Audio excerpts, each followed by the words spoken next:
Hi, this is Marina from Darkstar Astrology, bringing you the second Mercury retrograde of 2017.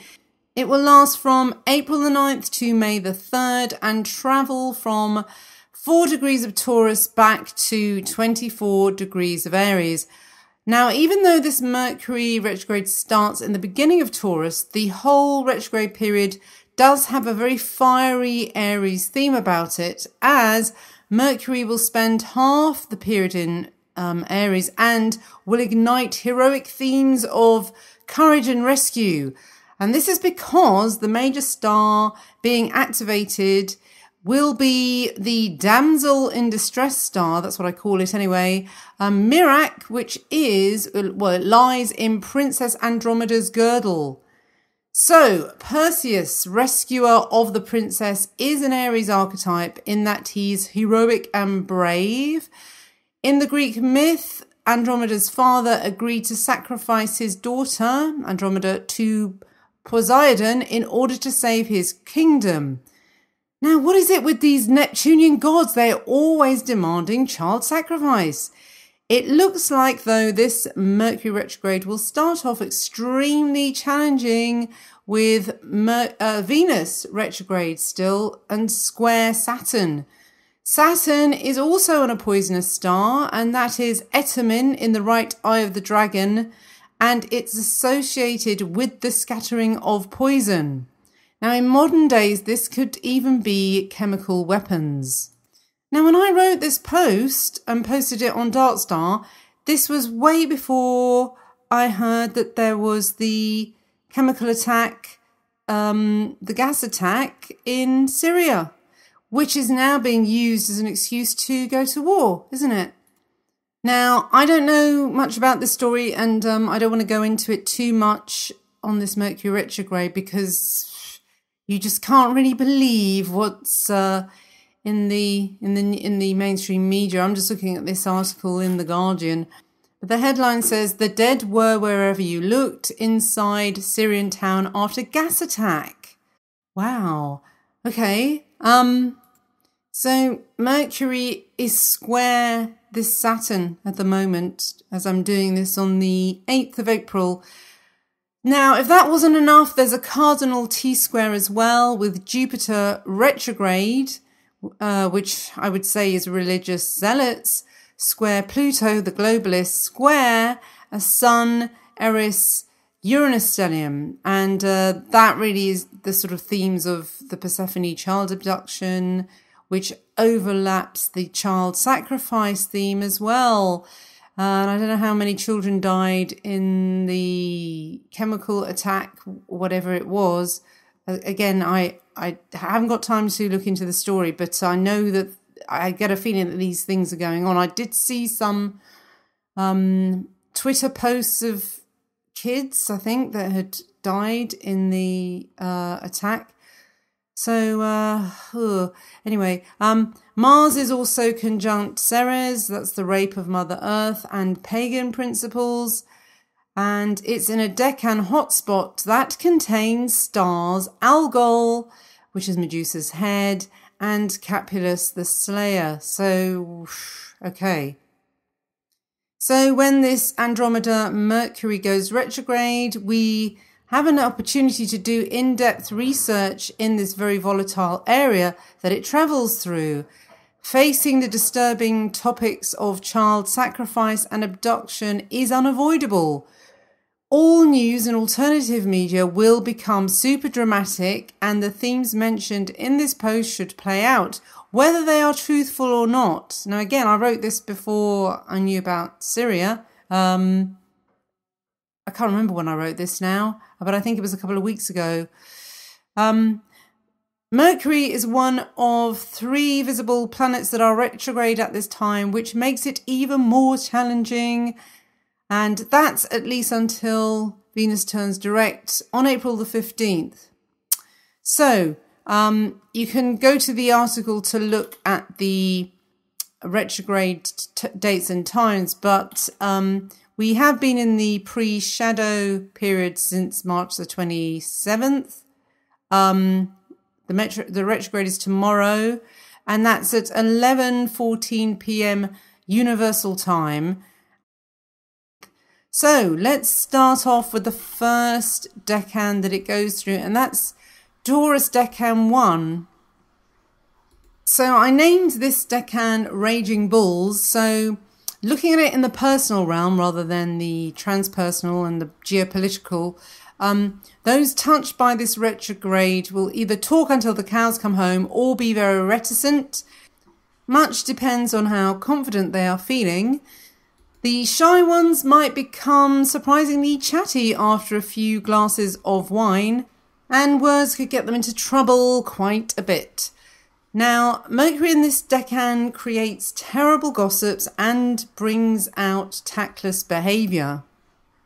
There are rousing speeches, however, but a need to temper getting carried away.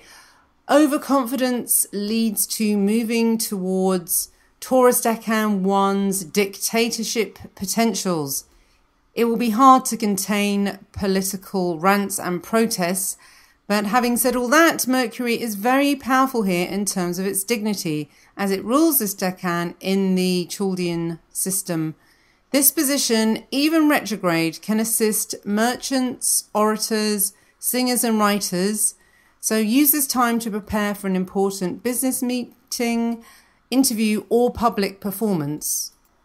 Now, midway through the cycle, the retrograde cycle, we get Sun conjunct Mercury, and it will be at 0 degrees Taurus on Merak, which is the star that I mentioned earlier on. That will be sort of around April the 19th to the 20th, depending on which country you live in. Now, when you get Mercury conjunct the Sun, it is technically combust, but when it's precisely, there is a window of wonderfulness where we can stand in the eye of the hurricane, but miraculously come out in one piece.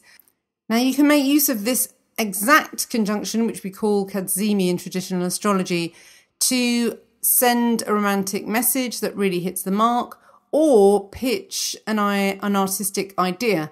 So if you want the times, they're on the website, but I'll just give you a quick rundown. So I know some of those are a little bit impractical for those in the US, but the Kadzimi does last about 3 hours either side of the hour, so you might be okay. Now, Mercury with Merak is generally vacillating, unstable, peculiar events, and many travel and changes. So you can see there's a lot of toing and froing with it. Merak is found in the girdle of Andromeda, and despite the peculiar events driven by Mercury on this star, it is generally extremely fortunate, portending renown and good luck in matrimony. So I think there is a good side to it, even if Mercury sort of makes it a little bit unstable. The myth has Princess Andromeda chained to a rock as a sacrifice to Cepheus, the sea monster, all to appease an offended Neptune. It all ends well, however, as Andromeda was rescued by brave Perseus, who she married in the end. Now, Robson echoes the myth, saying Merak gives personal beauty, a brilliant mind, a love of home, great devotion, beneficence, forgiveness, love, overcoming by kindness, and good fortune in marriage. The Ebertines emphasize a creative side, saying Merak endows many interests, tendency to inspiration and mediumship as a base for artistic creations, altruism, cheerfulness, happiness, love of company, and those people will have a stimulating effect on others.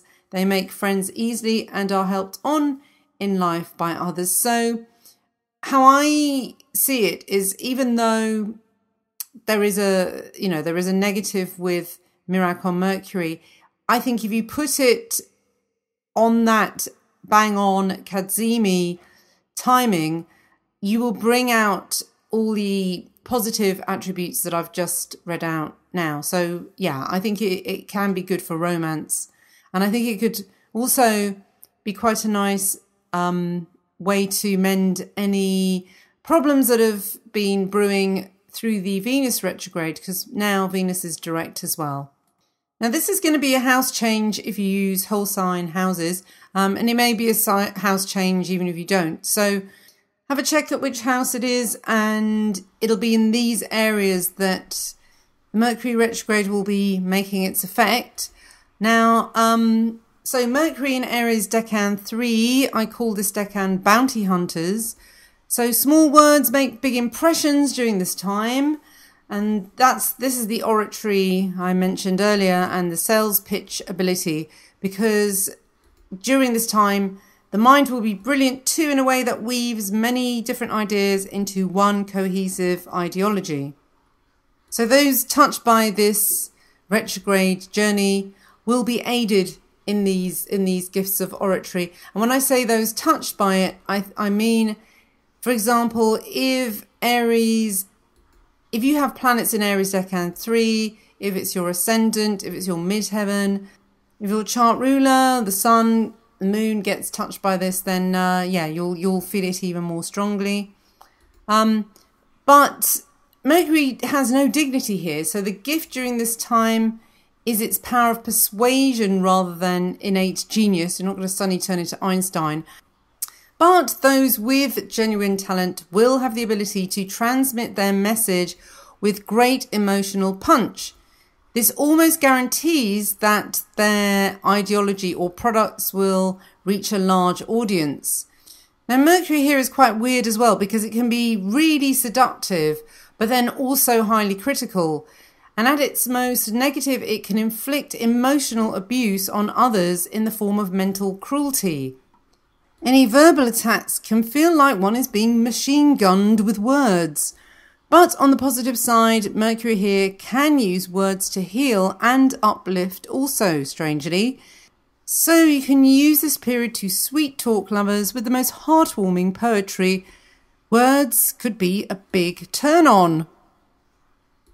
Then May the 3rd, Mercury is direct, and it's a far more positive chart.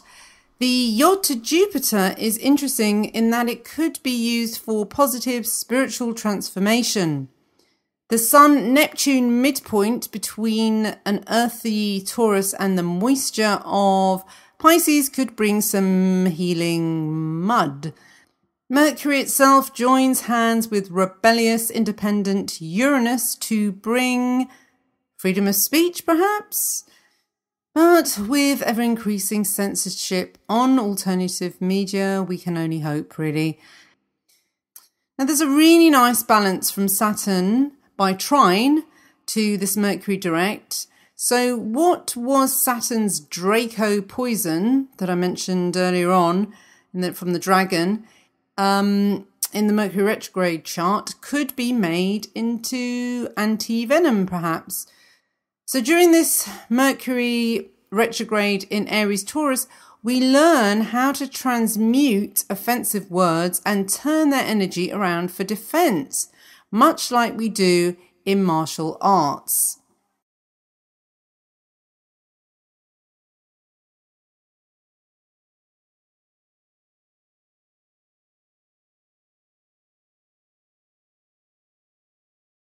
I don't know what to make of the gas attack in Syria. I've just been kind of catching up on it now, just after I finished recording this. It does seem a little bit like we've been here before, and so much for, Trump and Russia, peace between the US and Russia. So much for that, because that seems to have gone out the window as well. And also, actually, one point to make is, where are all the protesters, anti-war protesters now? We're going to war. And where are all the women who went out and sort of did this? Not just the women, there are all these, anti-Trump protests. You know what? They're not there, are they? When it's something really damn important, there's no freaking protest. And you know why? Because it's probably not being funded by anyone. So I just think it's very interesting that you'll only get protests when it's just something very silly and of no consequence about, you know, about Milo or something really pathetic. But when it's something really important, the funding for protests seems to dry up because Trump's doing what they want now. So no more protests. It's fine. But back to the theme of the Mercury retrograde. Now, I know that Trump has his midheaven on Algol. Mars will go over his midheaven during this retrograde period on April the 13th. And Venus will, when it goes back into Aries, it will square his Venus in his natal chart. So he is one of the people being touched by this Mercury retrograde. And yeah, a square counts as being touched as well, by the way, or an opposition, any hard aspects. And Venus is important for him because it's the ruler of his midheaven as well. So yeah, his Mars rising is showing, and basically Trump's doing the I must rescue gut reaction. His advisors have probably shown him horrible pictures of children who've been gassed, and you know, it's just what Mars does, react instantly, and I'll show the bastards, and that's what he's doing. So expect more misunderstandings and him not getting it and not restraining himself either, because he's got Mars on his midheaven as well. This Mercury retrograde I thought was actually not going to be too bad until I realised now about how it's triggering Trump's chart, because I didn't look at that and I didn't think anything was going to be going on. So I think now, personally, for most of us who are out of this whole thing, it is as stated in what I read out. But in the global situation, I did think the retrograde chart was pretty horrendous. And yeah, it's playing that out that way, isn't it? Sadly. Hopefully by when it's direct, it might have blown over, but we are in a dangerous time. But I think Putin is clever enough and not silly enough to be dragged into something dangerous. But again, we have to remember that these mind parasites, or whoever they are, thrive on fear, and we mustn't let this get us into kind of fearful situations. And just look at the mythology and don't sacrifice ourselves because of the scary monster, and think of the kind of happy ending that Andromeda had when she was released from the chains of fear and lived happily ever after. So we can choose that. So let's choose that yod at the end, the transforming spiritual awakening yod, and zap ourselves with an elevated perspective of the whole thing, and realize we've been here before and we're still here. We'll survive it. It's just another freaking, oh God. I mean, yeah, I don't want to get into the whole false flag things, but it's very suspect, isn't it? Very suspect indeed. All right then. All the best. Bye-bye.